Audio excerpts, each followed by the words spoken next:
Hello and welcome back. My name is Dr. Christopher Gennari, and this is Great Big History Podcast, our continuing series of 10 questions. East Asia from 1945 to the present. So what was the state of East Asia in 1945? The answer is chaos. It's devastated by war between the British, the Dutch, the United States, and the occupation of Japanese armies, the bombing, the tanks. East Asia was wrecked. Japan had taken over and defeated the Europeans and kicked them out or imprisoned them. Native and national groups in many places had fought against the Japanese. They had been fighting to get rid of the Europeans. They weren't going to change the Europeans for overlords, for Japanese overlords. So that was a miscalculation by the Japanese. They came in saying, we're going to have Asia for the Asians. We'll be the first among equals. We'll lead you to independence. And the native and nationalism groups in all of these countries were like, we've heard that from the Europeans. So they weren't going to give up one master and take on another one. After the war, the Europeans attempted to reoccupy. They attempted to come back as if nothing had happened. They wanted it to be like 1920 again. It's like, hey, we're all, the empire's back. And it's like, yeah, no. So you end up with war and more war. The French in Vietnam, the Dutch in Indonesia, the British in Malaysia. So what was the result of war against Europeans trying to reoccupy the Asian colonies? Well, mostly it's defeat and evacuation.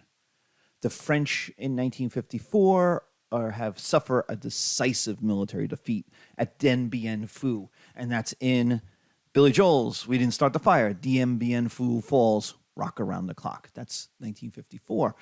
Vietnam gains its independence, but it's divided between the North and the South, and this has to do with the United States getting involved. So the United States was involved right from the very beginning in Vietnam. It's the long tragedy and trauma of the United States in Vietnam is that it basically starts in the Second World War, even maybe before. And it's just, for whatever reason, the United States politicians are just obsessed with it. A place most Americans couldn't find on a map and no idea it existed. Cambodia and Laos also gained their independence.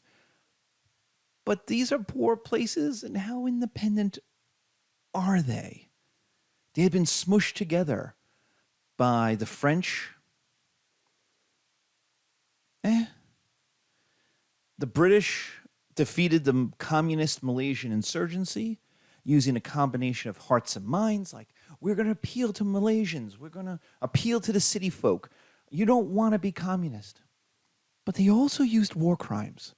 They hired headhunters from Indonesia and from the jungles who cut the heads off of people and then displayed them as trophies. They used concentration camps. They used chemical weapons. So the British win and still lose. And that's kind of the thing about the victory in Malaysia. It's the one kind of counterinsurgency that wins. The British actually do win. They defeat the communists in Malaysia. Now, there's a lot of asterisks there. The Malaysian communists were never very popular. There were never much of them. And it was never really a nationalist insurgency against the British. But to defeat them, the British also went to tactics that, for the most part, just upset people and denied the whole argument that the British should stay. That the British were civilized, that the British were better, and you were better off with the British in charge. And so the British can't stay. Not after using headhunters, not after putting tens of thousands of people in concentration camps, not after dumping chemical weapons in the countryside on farmers. So they leave by 1963. In fact, they give independence, quote unquote, in 57, the year after they win. So they win and they have to leave. It's kind of the United States in Iraq. Like, we won, and then we immediately turned over government to a local Iraqi government. Now, it was a weak government and we were still there, but by 63, 5 years, 6 years later, the British have to leave. They're gone. The Dutch in Indonesia controlled the cities, but not the countryside. And Indonesia is way too big. It's way too diverse. It's thousands of islands. It's too big to unify. And so the Dutch never really had control of it. And then they got international condemnation from the US, the USSR, and India, newly independent India, and it made it impossible to win. Remember, the Dutch had been occupied by the Nazis during the war. They had collaborated with the Nazis, so there was that problem too. And so the Dutch are defeated and Indonesia becomes independent. Singapore, after independence, it gains independence in 1965 as a port city, as this kind of citadel. It was a port at the end of the Malaysian peninsula, and it was a way station between India and China for the British. And so it's always a little separate. It's always different. It's treated differently because of its port city nature. So it's one of the few city countries, the Vatican is another one, that exists in the world today. In a world that used to have a lot of city countries, city states. The Greeks, the ancient Greeks were all city states. Now they're very few. Singapore is one of the ones that are left, and it had to completely do with its status as a deep water port on the way between India and China, on the way between India and Hong Kong for the British. And when the British leave, it's a one-party dictatorship. But that dictatorship, unlike lots of other places, is very keen on having and keeping popular support. And so what you get in Singapore is a very interesting form of capitalism. It's a directed capitalism, quote unquote. It's capitalism with lots of regulations. It's capitalism in some ways with a fascist little tinge to it, with the government not owning the stuff, but really directing how things are going to be done. It's export driven. It's pro-business driven. It's financial. Singapore is going to be the great financial hub of East Asia post-World War II. It's where the banking will be. It's where the finance will be. And part of that is based on this kind of law and order. The idea in Singapore of this one-party dictatorship is follow the rules and you'll be fine. Just follow the rules. So there's low levels of crime and corruption. Now that is incredibly important because usually in dictatorships, almost always in dictatorships, anywhere where one party, whether it's conservatives, Democrats, and Republicans in Mississippi, or Tammany Hall in New York, or just anywhere, the communists in Soviet Union, the communist Maoists in China, wherever you are, you usually get large levels of corruption because there's no competition. There's nothing keeping you honest. So what happens is corrupt officials, corrupt people get into the system. They bribe. They want power. They want access. The United States has relatively low levels of corruption, but people think it has large levels of corruption in its government because we have things like lobbying, which just looks bad. But if lobbying wasn't regulated, if lobbying wasn't out in the open and we didn't know about it, then we would have much higher levels of corruption because you wouldn't know about it. It'd be all these under the table. It'd be all of these things that nobody had any idea about. And so Singapore avoids that. They know, that one party knows that its popular support rests on low levels of corruption. So the way one rises in the Singapore government is by actually being good at one's job rather than who one knows. And that takes an extraordinary amount of effort on the leadership, on the dictator's point. And what Singapore becomes is the third busiest port in East Asia, which, given that we have China with Shanghai and Hong Kong, and we have Japan, that's impressive. So Singapore has lots of money, but not a lot of freedom. So people live well in Singapore. It's a very good place for business. It's a very good place for Europeans or Americans to go and settle down, to make a new life, a financial life, a business life. But there's also not a lot of freedom. There's not a lot of individuality. There's not a lot of do whatever you want in the American, European Enlightenment kind of sense. Life is very regulated in Singapore. The Philippines, after independence, well, it continues to have a very large U.S. presence until 1991. And the United States supports dictators, especially the Marcos family, versus communist and then later Islamic separatists. So there's a great scene in the making of Apocalypse Now, a movie called like Hearts of Darkness. It's a great making of. It's one of the best, if not the best, making of a movies. And they talk about doing the helicopter scene, the Wagner Ride of the Valkyries helicopter scene, and they were able to hire all these helicopters. They're American helicopters from Marcos, from the dictator, who's perfectly happy to allow them to be used, except he was fighting communist insurgents. So there's this scene where the helicopters just take off. They just leave because they were needed to go fight somewhere else. So the United States supported dictators because the dictators in the Philippines said, one, we'll allow the United States to stay, even though we have a complicated relationship, and two, we're going to fight quote-unquote communists. And I say quote-unquote because how communist are they? Or are they just anti-American, anti-Western colonials?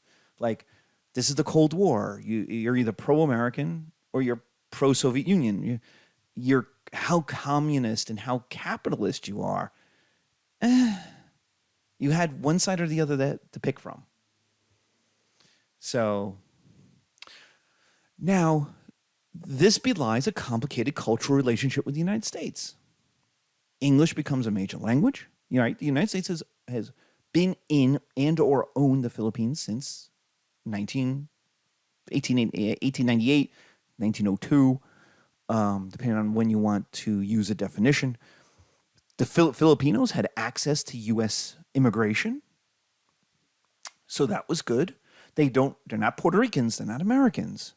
But at the same time, they're kind of by being part of this relationship that goes back to 1900, the Filipinos are different than, say, Haitians or Colombians or Africans or other East Asians. They're kind of the favored East Asians. The one exception would be Japanese in Hawaii because of the large Japanese population in Hawaii. So you find in the West, California, Portland, Seattle, a large Filipino populations. Not so much in the East, though. I've had Filipino students my entire career. But in California, it's a much larger population. But the dictators, unlike in Singapore, were corrupt. Imelda Marcos had 6,000 shoes. They put billions of dollars into Swiss bank accounts and American bank accounts, and they were violent. They not only shot communists, they shot anybody who criticized the military dictatorship. With popular movements against Marcos. Marcos was both so bad, so outrageous, that there were popular movements against him. Even the United States could not, even Ronald Reagan could not support a dictator against what was not a communist revolution, but a popular uprising. People in the streets, very Fourth Amendment, very protesting in the streets, want the dictator gone. They want democracy. We'll see this also in South Korea around the late 80s. Communism is failing in Eastern Europe and in the Soviet Union. And even Reagan is like, okay, we have to give way. Sorry, Marcos, you can come to the United States and kind of hang out until you die, but you can't stay in charge. And so the United States supports the Filipino democracy in the late 80s and the 1990s and are willing to leave. We actually left our military bases in the Philippines in order to have better relations, to have a less heavy presence and a more kind of like, we're not living together anymore. We're going to be separate so that we can date, that kind of thing, so that we have a more partnership relationship. It's more equal. It's not equal because the United States is so much larger, more powerful, but it's we respect your independence. Whereas the previous situation was, well, we're here, so you might as well deal with us. We might as well try to figure this out.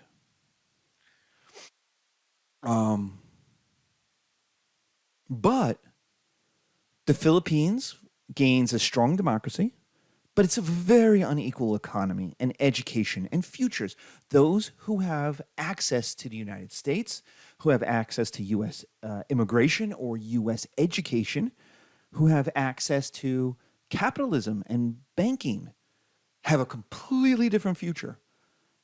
And that's especially around Manila and in the north than the people, the poor, the farmers, the Muslim, the Islamic groups of the south, of the small islands, who rely on tourism, if there's any, they basically live like they did 100 years ago. The world hasn't improved for them. 20% of the people live in poverty, in mass poverty in the Philippines, and there's a lot of corruption because of the broken up geography, the cultural diversity, the dictatorships that, you can't just, you could get rid of the dictator, but the local officials are much harder to get rid of. So, and if you're far away and there's not a lot of good institutions and the courts are corrupt or they're just not functioning, remember the Philippines is also thousands of islands. It's hard to get any place. It's hard to unite this country. And so the effect of this is that while Filipino lives are getting better, there are lots of people being left behind in the 21st century. What about Vietnam? Well, the photos I have, if you're watching the video, are from a photography exhibit I saw back in the late 90s, early 2000s in New York at the International Center of Photography. And it was the Vietnam War from North Vietnamese photographers. And you have your female fighter.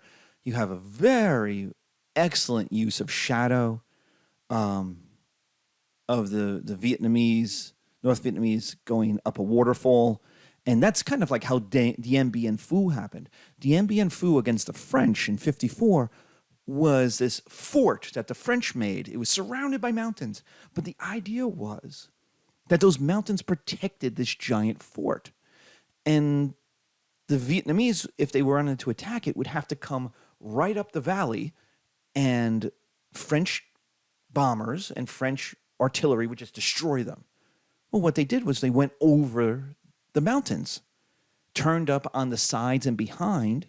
They took the artillery apart, brought it up the mountains in backpacks and in sacks, and then reassembled it. And now they had the high ground, and they just blew the French apart. You see the same kind of thing here in the picture of going up a steep waterfall. And then the one that affected me the most, and we'll get to this in the explanation, is all the shoes. That's from 1975. It's a photo of a road going out of Saigon. And in 1975, the North Vietnamese invaded South Vietnam. The Americans had left. The American army had left a couple years earlier. And it was a major offensive to win the war and reunite the country. And it was so swift that the North Vietnamese were going to take over Saigon and end the war. And what the people did, who were in the military, they were worried about retribution. They were worried about being shot, being arrested and shot if they had worked with the Americans, if they had been part of the South Vietnamese army. Well, how would you know they were a member of the South Vietnamese army? Well, if you had the American boots, the American shoes, because the South Vietnamese army was completely equipped by American manufacturing. And so what you see is an entire company, regiment, just taking off its shoes and just leaving them, just leaving their shoes and running away rather than fight the North Vietnamese. So the whole idea, kind of like in Afghanistan, the whole idea that America was going to train a Vietnamese army to fight and yet be okay with a corrupt Vietnamese government, well, the whole system just fell apart. And you see that in these shoes. These are people who are worried they're going to be shot. And so they're taking off their shoes. They're taking off their American boots. They don't want to fight for America. They don't want to fight for South Vietnam. They want to go home. They're done. And they show it with the American boots. So in Vietnam, independence, the Japanese invasion just started a nationalist war to first was kicking out the French. The Japanese show up, then it's kicking out the Japanese. The French try to come back, it's kicking out the French, and then the Americans show up, and so it's about kicking out the Americans. This is a traditional fight in Viet history. They have kicked out Siam, Thailand. They kicked out the Khmer. They kicked out the Chinese. Now they're kicking out the French. The Americans are just another step in a long history that almost no American would have understood in 1965. That's the problem, is that this was 1,000 years of Viet history, of foreigners coming in and trying to tell the Vietnamese what to do and how to run their country. And so, all right, well, we kicked out Siam, we kicked out the Khmer, we kicked out the Chinese, we kicked out the French, we'll kick out the Americans. That's the way it's going to be. The Vietnam War devastated Southeast Asia. Cambodia became the most bombed country in the world, far more than Germany in World War II. American defeat was a trauma in the United States. It's the first major defeat since the War of 1812, which, because of the Battle of New Orleans, Americans like to pretend we didn't lose. But the British burned down Washington, D.C. So there's that.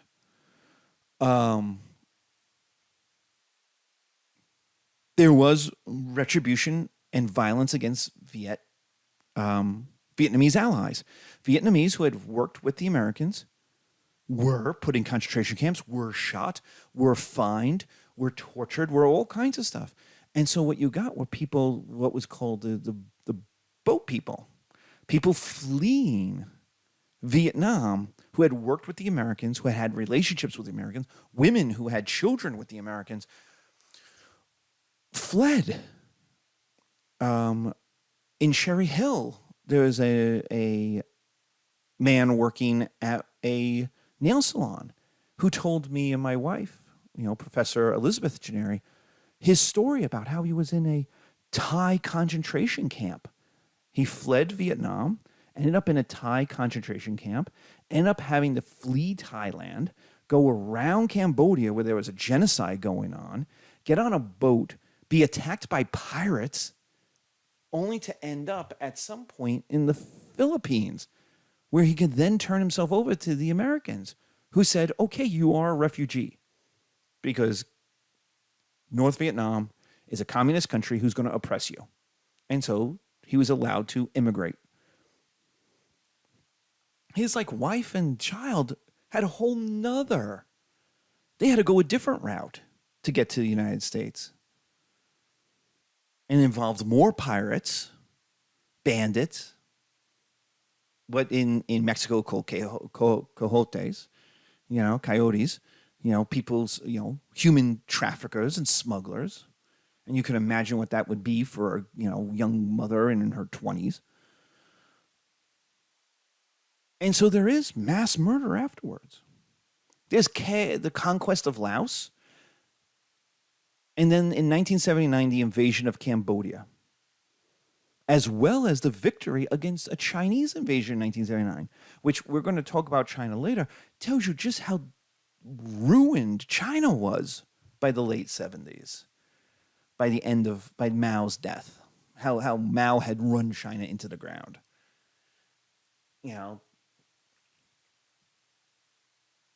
So what does this end up with? Well, Vietnam had a small empire. They had defeated the Chinese. They had a small empire. They had reunited Vietnam. That's victory. They had reconquered Cambodia and Laos, places that they had conquered back in the 19th century.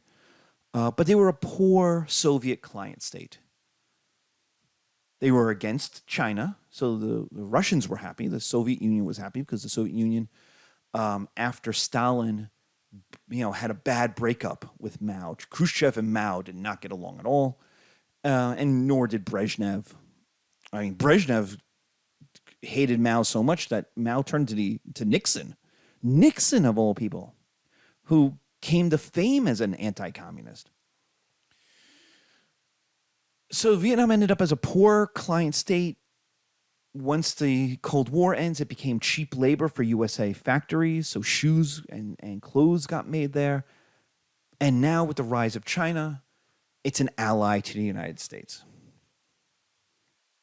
It's one of, a very important ally. It's not a democracy. It's more democratic than it was, but it's not a democracy, but it's still an ally to the United States. So the tragedy of Vietnam, of the history of Vietnam is, this could have been achieved in 1919. And Ho came to Versailles and said, please let Vietnam be independent. Wilson has his 14 points. He says self-determination for people. America could have been an ally of Vietnam then. And we could have saved ourselves an entire generation of trauma. 2 generations, because I grew up in the post-Vietnam War trauma. I had friends whose fathers had fought in Vietnam and who in their basements had shrines to their unit and men who were dead. I am going to tell you, I don't know, but I am going to guarantee you, my parents lost friends. My uncle fought in Vietnam in 66. But I'm sure when my parents pass and I go through the attic and go through their old stuff and their archives, I'm going to find some trauma from the 60s about Vietnam there. I remember in the 80s where they redid the movies. Rambo, can we finally win this war now? I'm going to go back to Vietnam. I'm going to refight it and win it. Platoon, Full Metal Jacket. There was a Vietnam War show on network TV. There was a comic book called Nam. There was China Beach, a kind of MASH for Vietnam, even though MASH was for Vietnam.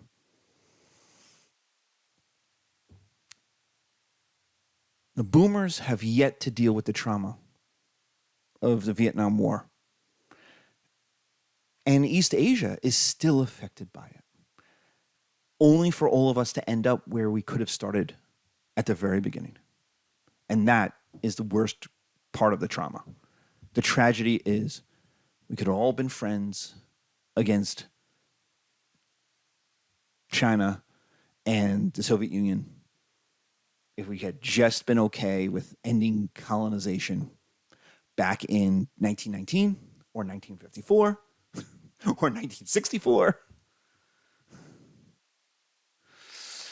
The genocide in Cambodia. The Khmer Rouge, the red Khmer, the Khmer are the Cambodians, people of Cambodia, were communist fighters. They're kind of more pro-Chinese. Remember, the Khmer and the Vietnamese do not get along. They have a whole history of not getting along. And so if the Vietnamese are pro-Russian, the Khmer and the Russians are against the Chinese, the Khmer can turn to the Chinese. And so you get this Maoist cultural revolution of city folk are to blame for supporting the United States. And remember, the United States is bombing the Jesus out of Cambodia, because the Vietnamese army is using it for its supply routes. And so when the Khmer Rouge wins a brief civil war, they depopulated the cities. The idea was to turn Cambodia back to year zero. It's this kind of agricultural, quote-unquote, paradise. To get rid of all the westernization, to get rid of all the industrialization, to get rid of all the urbanization, to go back to some kind of weird paradise of the way Cambodia was not 100 years earlier, but 1,000 years earlier. And so they started to murder anyone with modern skills or knowledge. And there's massive, just massive sexual violence. 30% of Cambodians were murdered. 30%. Vietnam had to invade Cambodia in 1979 to stop it, to stop the chaos. But they never punished the Khmer. And so there is a trauma in Cambodia today that men who committed mass murder are walking around the cities, hanging out in small towns. They're important people. They're mayors. They were never tried. There was never a Nuremberg or a Tokyo trial for these people. They got away with genocide. Cambodia turned from a relatively rich and peaceful country before the French showed up to one of the poorest countries in the world. Vietnam and the Philippines, their gross domestic product is around the mid-30s in the world. 35, 36, 38. Cambodia is 110th. That's a whole nother level of poverty. That's one of the poorest countries in the world. And Cambodia shouldn't be poor. Cambodia is one of the rich places of Southeast Asia. The Khmer are a historically wealthy, educated, culturally advanced and sophisticated people.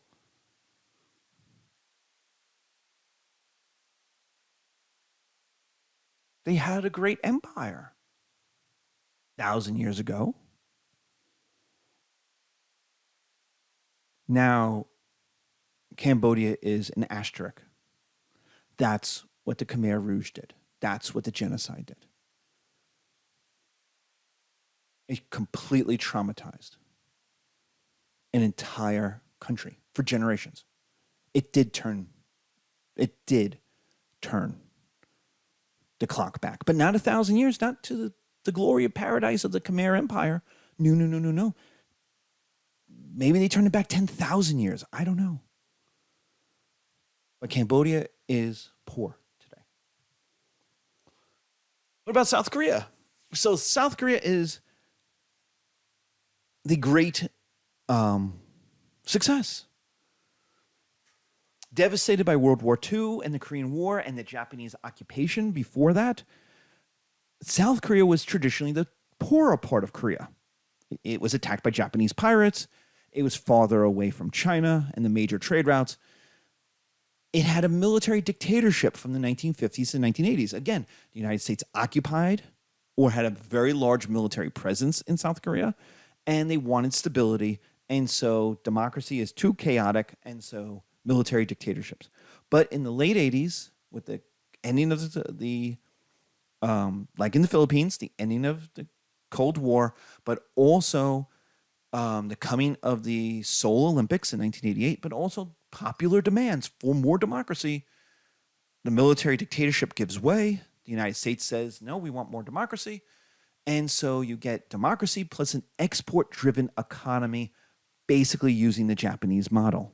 We are gonna have big businesses, Hyundai, Samsung, that are going to make lots of stuff, and that lots of stuff is going to be for export. What starts as cheap stuff, Hyundai cars in the 1990s were essentially junk, but they were so cheap, people bought them. And then they got better and they moved up the economic ladder. That money made South Korea one of the Asian tigers, along with Taiwan, Japan, Hong Kong, Singapore. So one of the Asian tigers, and it becomes the third richest country in East Asia after China and Japan. By the early 2000s, that economic development, that 15 years of economic development was successful enough, was wealthy enough, was educated enough to allow for cultural exports. And the most famous of the cultural exports is K-pop, Korean pop music, which is a Korean take on the American gendered bands. Most famously, you have the boy bands, but there are also girl bands. And it's a Korean take on these American bands. Now, they are Korean. Right down, they are not what they were in the late 80s and the 90s, a Korean version of an American band. No, no, no, no, no, no, no. It is now, by the early 2000s and now the mid 2010s, completely Korean take, cultural export. So I want to just be clear, because it goes from this kind of like, well, this is what the Americans do. Let's cover them. Let's copy them. That's the 90s, the early 90s, the later 90s. But by the 2000s, the mid 2000s, and the 2010s, we're talking, it's a completely its own thing. They have confidence. They have their own ability to make, especially music, but also movies. And it's now not, it's like Bollywood. It's now not using the Western stuff in order to learn how to do it. It's now making it their own. Korean writers, on the other hand, are dealing with the trauma of the past. They are writing now, how do you deal with these questions of the Japanese dictatorship, the Japanese colonialization, what my grandparents went through, what my great-grandparents went through, what's the legacy of that? What is it like to have North Korea right on our border? What is it like to have left a hometown? We left a village. We're now living in Seoul. Other major export cities. There's huge urbanization. You left the hometown behind. And so Korean writers are dealing with this massive economic and cultural upheaval of really just the last 20 to 30 years. And then, because of the American military presence, there's huge Americanization. We talked about the K-pop and the original take on American boy bands and girl bands. But we have Dunkin' Donuts and especially Christianity, these Western American influences. And so there's a great debate. The South Koreans love American culture, from baseball to American movies. Titanic was huge. Dunkin' Donuts. But there's always this question. How Western should Korea be? You know, it resisted Japanese attempts to destroy Korean culture. And so now the question is, having resisted Japanese colonization, what do we do now? Like, how Western should we be? What's the proper role? What's too much? What's not enough? And that's the great debate. What about North Korea? Well, North Korea is success or something else? It's a renewed hermit kingdom. The hermit kingdom is the idea of Korea being walled off from outsiders. And this goes on through its history from time to time. Um, there's the Japanese pirates, there were the French invaders, there was the Mongols coming through. So there's this idea that sometimes you have to wall off Korea from the outside world. So there's right now North Korea, which is traditionally the more richer part of Korea, and because it's tied economically and culturally to China, today has no connections to the outside world except with China. Though there seem to be some on the down low, like black market nuclear weapons sales going on with like Pakistan and the such, maybe with Iran. But for the most part, there's no cultural connections to the outside world except with China. It has massive military spending and almost no spending on society. So they have nuclear weapons, but they're even poorer than Cambodia is. Their GDP is 115th in the world. Give or take, it's an estimate. No one really knows. This is not a success. While South Korea went from being poorer than North Korea in 1945 to now the third richest country in the East Asia, North Korea has gone the complete other way. So what you have is a modern slave state led by a cult leader with nukes. That's what you have. You can't leave North Korea. The leader of North Korea is a cult leader, dictator. Like, it's not just he's a dictator. It is he's the embodiment of all that is good in the world. There's a dictator cult to him, a religion kind of, an old school imperial religion around him. This goes back to like the 1500s. Like, this way of thinking is, and even older than that. But they have nukes. There's lots of talk about reunification, but Kim Il-jung, his dynasty, would disappear. And so while the Kims have talked since the 1950s about reuniting Korea, it's pretty clear that for reunification to happen, North Korea would have to be economically absorbed into South Korea, just like East Germany was into West Germany. And for me, as a historian, that's what I see. There's a book I have called like Dissolution, and it's about the disappearance of East Germany. East Germany went from a major, probably the most successful communist state in Eastern Europe to gone in about a year. It was completely absorbed economically and then later culturally. And that left a lot of resentment. German conservative and especially fascist parties are very popular in East Germany. It has this idea of being left behind. It's more rural.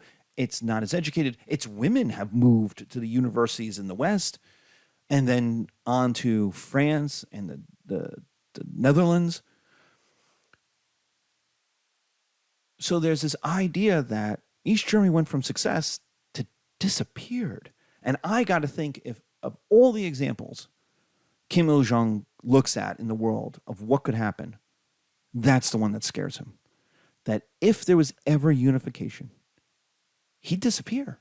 He wouldn't be shot, but he'd go back to living in Switzerland as a nobody, as a wayward kid, a rich dude who nobody really knows much about or cares much about.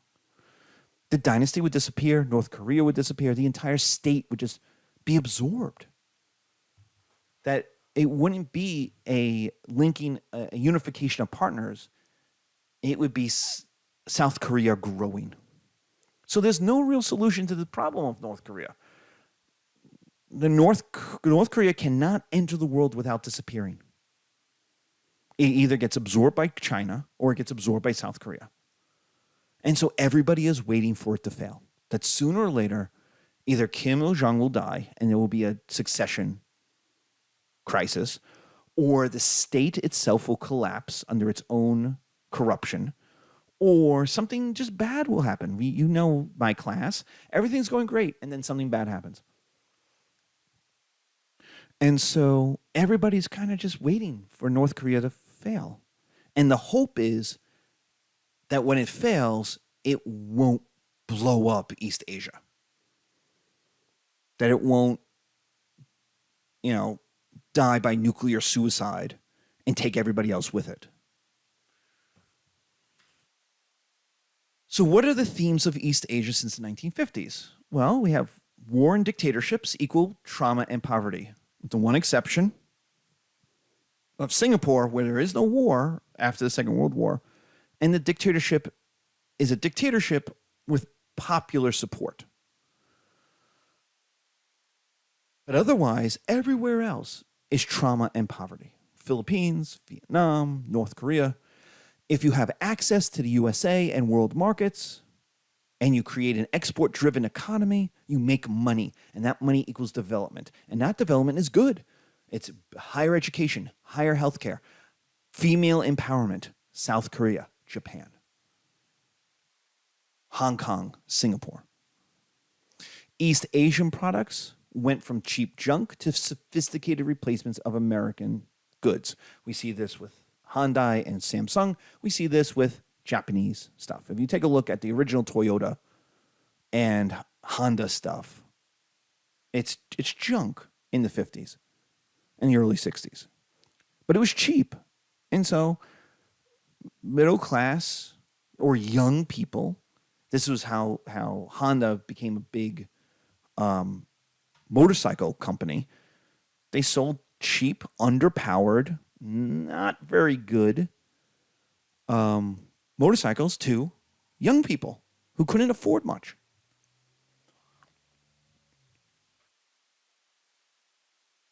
And companies now even make products in the United States using American labor. Singapore is one of the financial leaders, along with New York and London, along with Frankfurt and Geneva, or Zurich, I should say, in financial services around the world. It took over from Britain in East Asia. There's massive poverty and income inequality in these dependent economies. So in all of these economies, there is massive income inequality. Vietnam, Thailand, the Philippines, you have a small group of people who are very, very rich, and most people are very, very poor. But there's also the big three. Who are the traditional big three? China, Japan, South Korea. They have returned after a century of weakness, the century of humiliation, as the unfair treaties, as China would say about it, as Chinese historiography talks about it. They are now wealthy countries again. They are at the big boys' table. They have bigger economies. China and Japan have bigger economies than any European country. That wasn't true 100 years ago. So it's a return to form. These states have traditionally been the leading states of East Asia, and they are now the leading states again. So what we're seeing is a East Asia that is returning to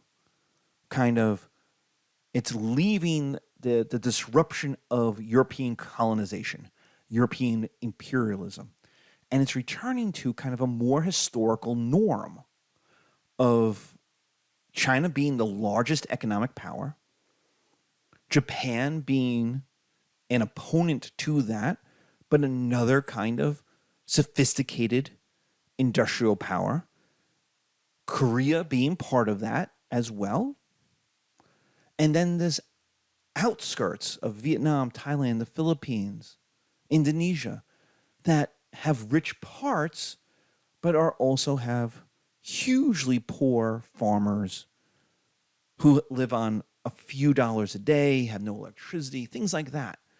That's not the vast majority of people anymore, but it's still a large number of people. What's the role of the USA in East Asia? Well, it's complicated.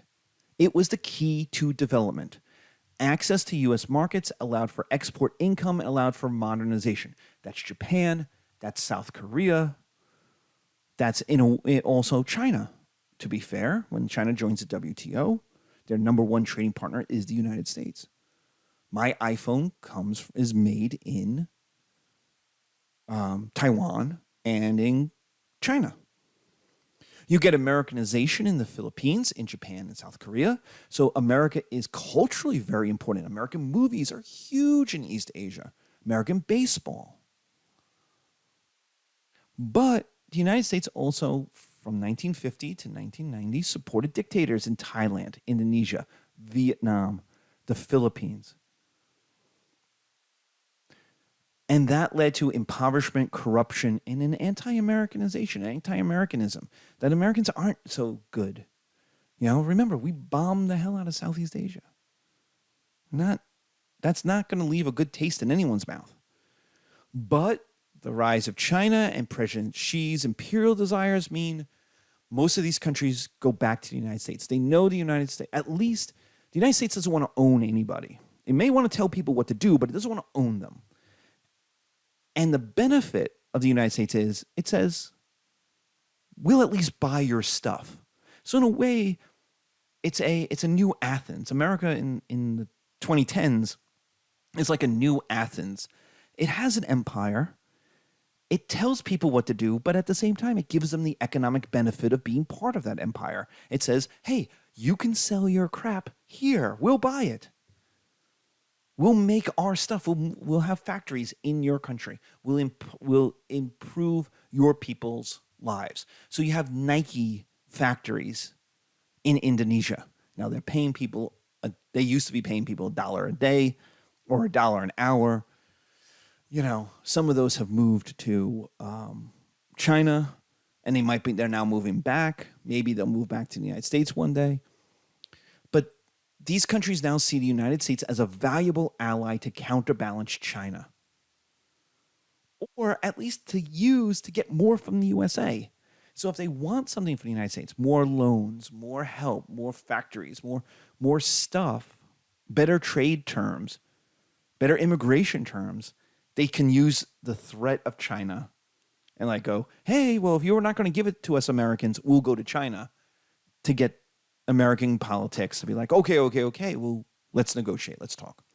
So in some ways, there's a new Cold War in East Asia, even if the United States and China don't want there to be a new Cold War. The other countries have started acting like it.